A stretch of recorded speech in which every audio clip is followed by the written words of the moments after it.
Have you ever looked at your prices and wondered, will anyone actually pay this?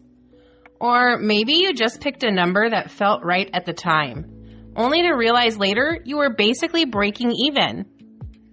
If pricing makes your stomach twist with fear or doubt, you're not alone. I've wrestled with it too. And after putting it off for almost 3 years, I finally sat down and reanalyzed every single piece in my Pretty Pineapple Bead inventory. It was overwhelming, it was scary, but it also gave me clarity, confidence, and a strategy that feels aligned moving forward.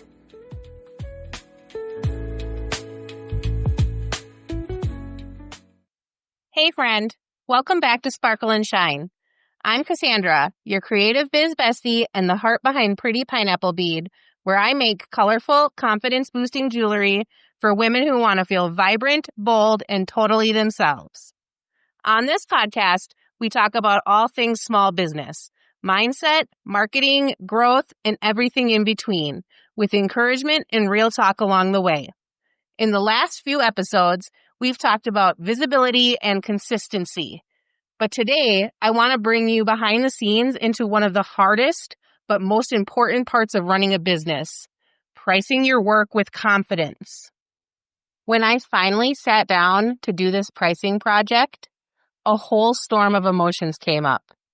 There was anxiety and fear. Will anyone actually pay these new prices? What if I scare people away? Self-doubt. Am I even good enough to charge this? A sense of relief. I'd been procrastinating this for over 2 years, and just getting it done felt like a weight being lifted. There was clarity. For the first time, I understood the why behind each number instead of pulling them out of thin air. And then there was excitement. Honestly, I felt proud that I finally valued my work enough to pay myself fairly. My old pattern was simple, and it's probably familiar to a lot of you. I literally picked numbers that felt right. Like, I'd probably pay $12 for this, so I'd price it at $12. No strategy, no costs factored in. And when I finally did the math, I realized some pieces were basically selling at cost. That means I was working for free. And I know I'm not alone in this. A lot of makers start here. They undercharge, thinking lower prices will lead to more sales. But chasing cheap is a race to the bottom, and it only leaves you burned out and underpaid. So what did I actually change? First, I sat down with a list of every product. I wrote out all my material costs and labor costs. This took forever because I'd never really been organized about it before. So I kind of felt like I was fake shopping online just to figure out what I had paid for all of my materials. Once I had all my costs, I reorganized my products into clear tiers: essentials, mid-range, and statement pieces, with some items set aside as value or impulse buys. That made it easier to see how each piece fits into the bigger picture. Then I reworked the actual numbers. Before, I used charm pricing everywhere. You know, $19.99, $36.99, $24.99. Now, I only use that for my value or impulse categories. Everything else has whole dollar pricing, $20, $40, $65, because it feels a little more premium. Quick pricing psychology lesson: charm pricing is associated with bargains and deals.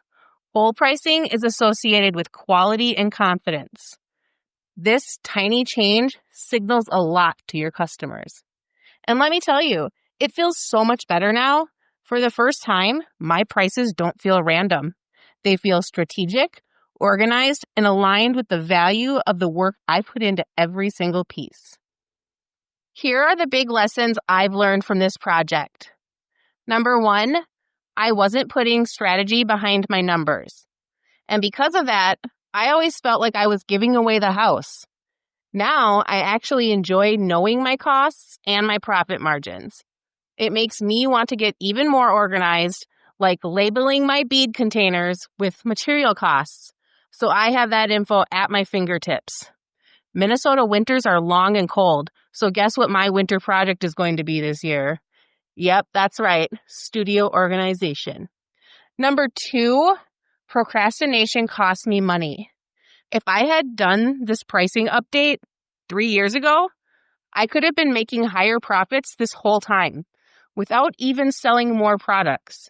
I avoided it because it felt scary and overwhelming. But once I broke it down step by step, it wasn't nearly as bad as I had imagined. Number 3, pricing isn't one size fits all. There are tons of formulas out there, and you have to find what works for your business. A standard formula looks like this.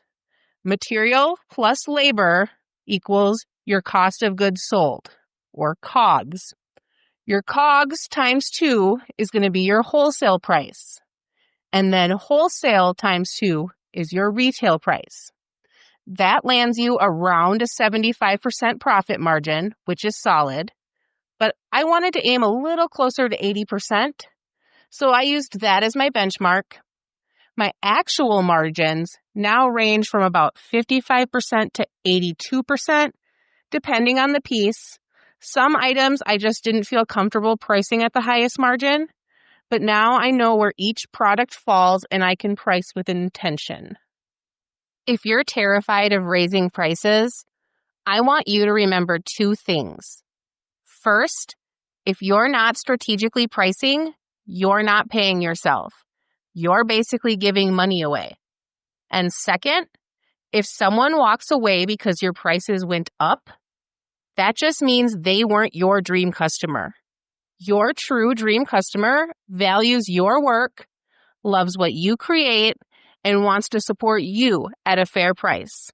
The bargain hunters, they can go shop at the big box stores. You don't need them in your business. And here's the thing. With 8 billion people on this planet, there are plenty of people who are your dream customers. They are out there and they will pay your prices.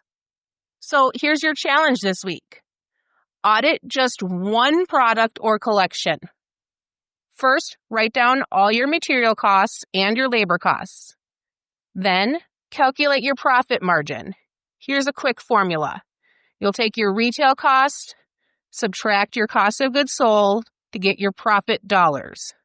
Then you'll take your profit divided by your retail cost, and that will give you your profit margin. Or rather, a decimal. If you multiply it by 100, you get the percentage value. Then number 3, ask yourself, does this price make sense for me or am I undercharging? And if you want some accountability or you have any questions about your numbers or pricing in general, DM me at Sparkle and Shine Podcast. I'd love to cheer you on and help you however I can.